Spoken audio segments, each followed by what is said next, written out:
कोकरनाग में हुए इस एनकाउंटर में जिन रणबांकुरों को हमने खोया, उनके परिवारों के साथ हमारी गहरी संवेदनाएं। उनका परिवार शोक संतप्त है। शहीद कर्नल मनप्रीत सिंह सेना की 19 राष्ट्रीय राइफल्स के कमांडिंग ऑफिसर थे। सेना की इसी पलटन में आतंकी बुरहान वानी समेत सैकड़ों आतंकियों को मार गिराया। करीब 40 साल के कर्नल मनप्रीत हरियाणा के पंचकुला के रहने वाले। वो अपने पीछे पत्नी जगमीत ग्रोवाल, एक बेटा, एक बेटी इनको छोड़ गए। अपनी 18 साल की सर्विस के दौरान उन्होंने हमेशा आगे बढ़कर मोर्चा थामा।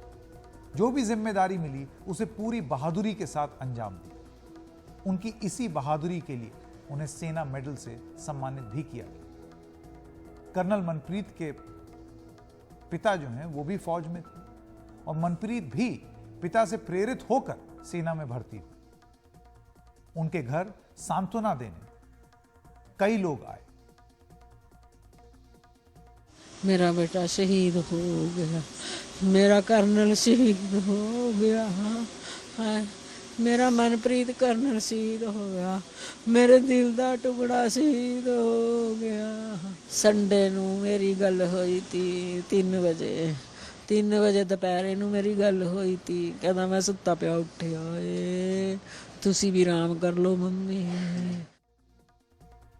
कोकरनाग में हुई मुठभेड़ में अपने प्राणों की आहुति देने वाले मेजर आशीष धोचक हरियाणा के पानीपत के रहने वाले थे। उन्होंने भी सेना में अपनी सेवा के दौरान अभूतपूर्व बहादुरी का परिचय दिया। 10 साल की सर्विस में मेजर आशीष को अपनी बहादुरी के लिए सेना मेडल मिल चुका है।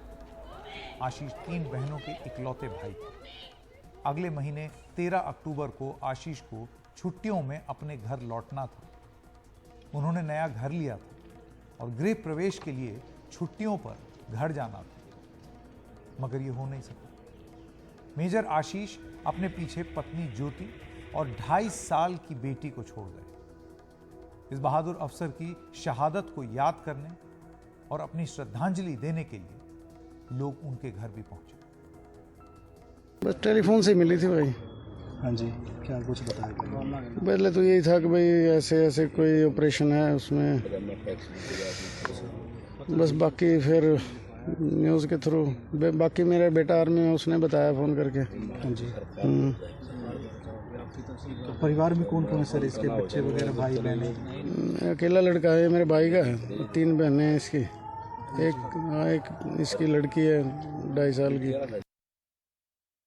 मैं 19 RR को बहुत अच्छे से जानता हूँ। ये सिख लाइट इन्फेंट्री की यूनिट है और इससे पहले यहाँ 36 RR थी जिसमें मैं एक बहुत सीनियर कंपनी कमांडर था और मैं कोकरनाग में ही था जहां मेजर आशीष थे।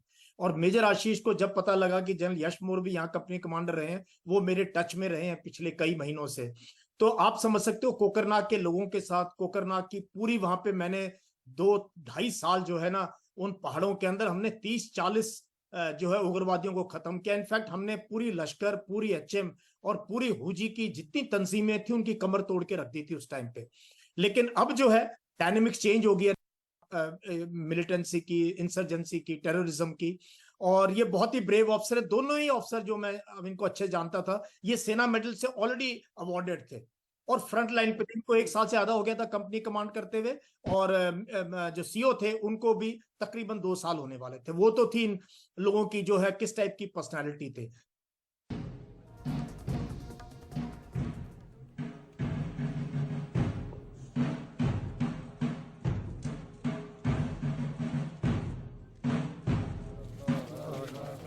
ये 10 कदम किसी भी पिता के लिए उसकी जिंदगी का सबसे लंबा सफर होगा।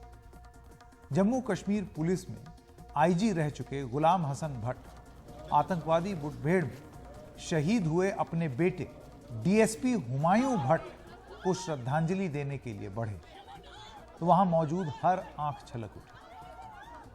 उनका बेटा उनके ही नक्शे कदम पर चलते हुए जम्मू कश्मीर पुलिस में शामिल हुआ था।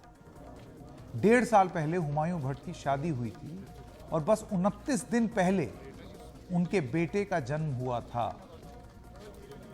हुमायूं भट्ट ने महज 5 साल की सर्विस में कई चुनौती भरे ऑपरेशन अंजाम दिए। वो आतंकियों के सफाई के लिए बने स्पेशल ऑपरेशंस ग्रुप में भी रहे।